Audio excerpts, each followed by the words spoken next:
Saudara, penumpang bus akap ke Medan, Sumatera Utara wajib mengantongi surat rapid test antigen. Jika tidak ada surat keterangan itu, maka penumpang dapat balik lagi ke Banda Aceh. Berikut informasi selengkapnya.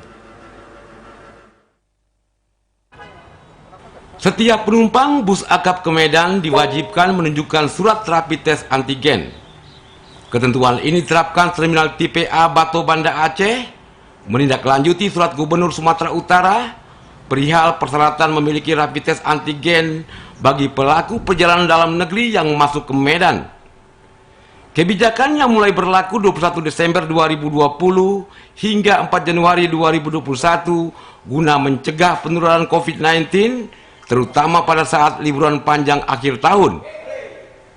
Koordinator Satuan Pelayanan Terminal TPA Banda Aceh Herianto mengatakan, sistem sosialisasi menjalankan protokol kesehatan penumpang seperti memakai masker, mencuci tangan dan menjaga jarak, melibatkan sejumlah petugas terminal.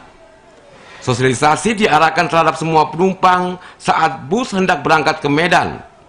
Bahkan penumpang juga diminta memperlihatkan surat keterangan hasil rapid test antigen supaya tidak kembali ke Banda Aceh.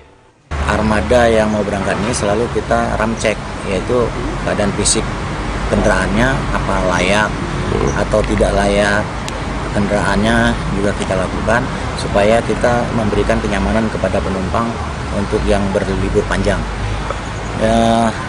Setiap sebelum berangkat 5 menit sebelum armada berangkat meninggalkan terminal kita, anggota saya selalu memberikan arahan naik ke kendaraan, yaitu memeriksa penumpang yang tidak menggunakan masker, kita membagikan masker, terus memeriksa surat mereka, karena menindaklanjuti surat dari Gubernur Sumatera Utara kemarin bahwa setiap warga yang memasuki wilayah Kota Medan itu harus menggunakan atau mengantongi surat rapid test antigen.